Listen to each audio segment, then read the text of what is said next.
Magluluto ako ng sinigang na ulo ng isda. Na naman, sabi mo? Oo, mahilig ako dyan eh. Meron akong bawang, guys. 6. See? Oh.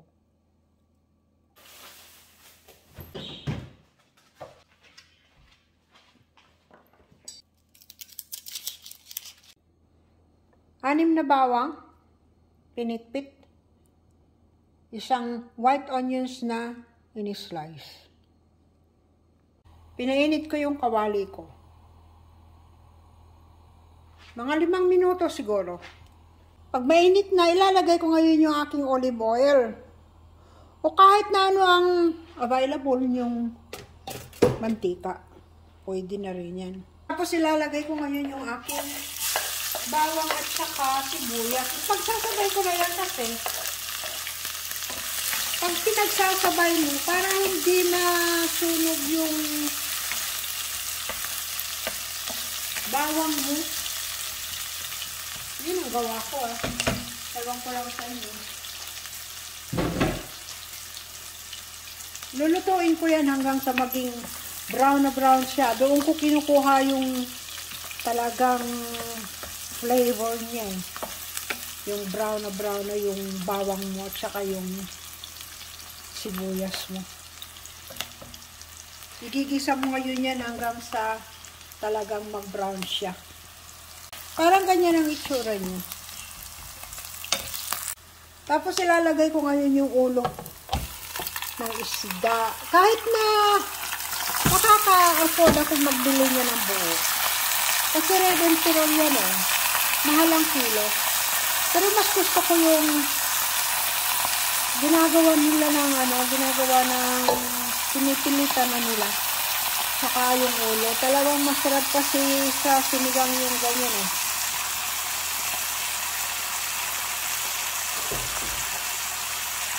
Tapos igigisa ko siya ngayon ng mga ilang minuto hanggang siya maging brown bawat side ba. Tingnan mo naman ah. Hindi ko na pinutol yung buto kasi okay na yun. Pag yung luto na siya, malambot na yan, pwede nang i-break ng madali. Ayan na.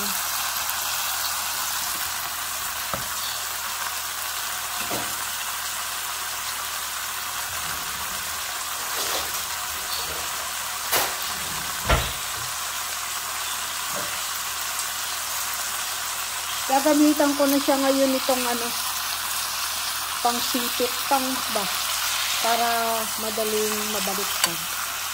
At saka yung buto ibabaw ko na siya.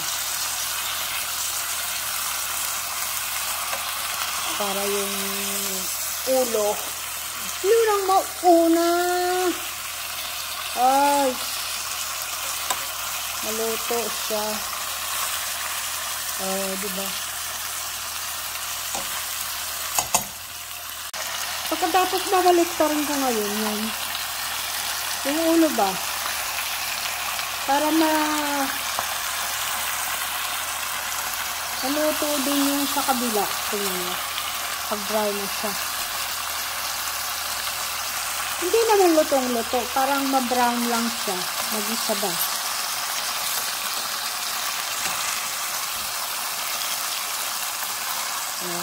Diba? Pero yung sure niya.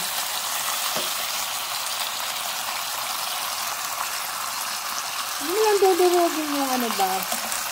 I-try mo hindi madurog yung mga buto-buto. Masarap yung sip-sipin niya, diba? At saka yung sabaw niya talagang masarap siyang isabaw sa kanin. Napapa-extra rice ka talaga. Diba?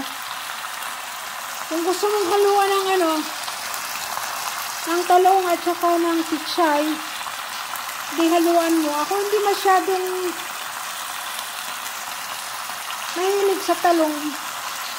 Sa pichay kung minsan, meron akong pichay sa likod, pero hindi ko siya hahaluan. Kasi hindi naman ako kakain ng kanin dyan. Ayan, siguro tama na yung pagkaluto niyan. Ayan. Pagkatapos, ang ilalagay ko ngayon sa kanya yung mainit-init ng tubig. Para dire-diretso ang kulo niya. Huwag masyadong marami. Kasi pag masyadong marami kasi ang nilalagay, nawawala ang lasa. Tama lang ba? Yan ang gusto ko. Tama lang siya. Pakukuluan ko ngayon niya ng isang kulo. Pagkatapos, ibaba ko yung apoy niya ng mga medium heat. Pag kumulo na siya guys, saka ko siya tatakpan. Ayan guys, kumukulo na siya oh. Saka ko ngayon ilalagay yung aking seasoning.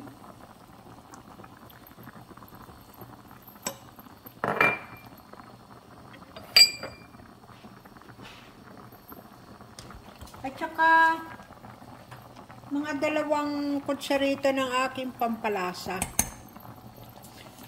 Pwede rin ang magic sarap.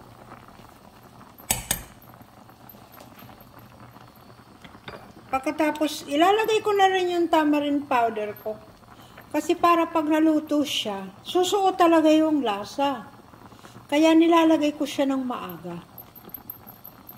Ayan.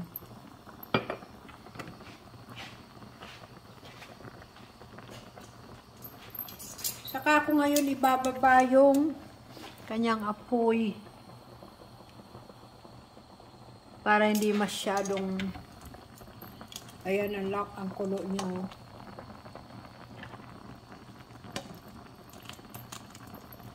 Paramitan ko ngayon siya ng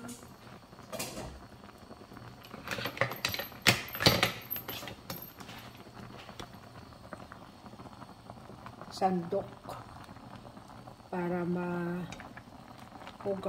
yung nasa ibabaw na ano ba na pampalasa. Ganyan na, haluin mo siya ng konti. Huwag masyado kasi para hindi madurog yung ano mo ha, para hindi madurog yung isda, saka mo tikman.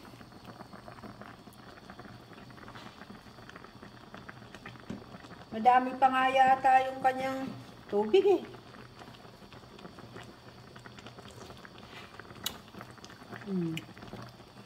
Parang kulang siya sa ano, tamarind powder. Lalagyan ko pa siya ng tamarind powder.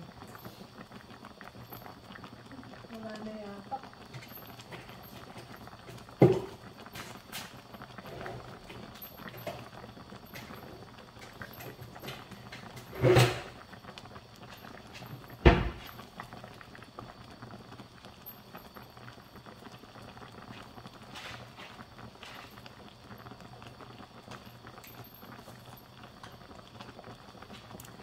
Para sa akin kulang ang lasa niya guys, pero pwede mo siyang i-adjust. Dadagdagan ko pa siya ng aking pampalasa.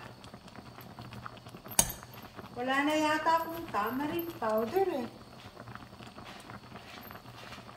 Di bali. Gusto ko kasi dito maasim-asim.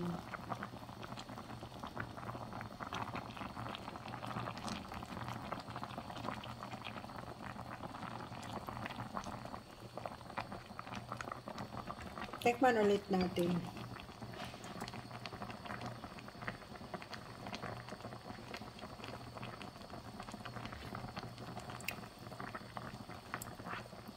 Okay na yan.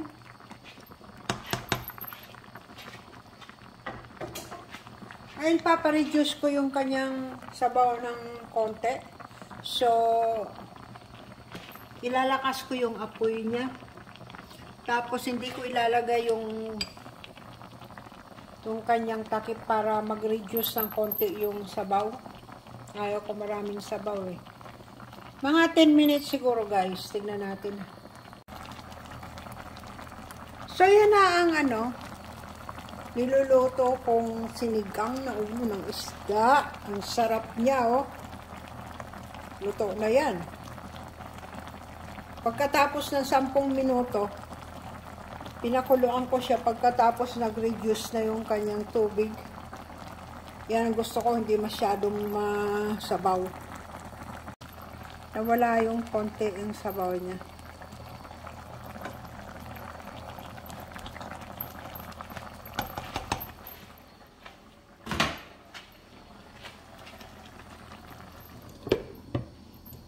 Ayan, tinakpan ko na.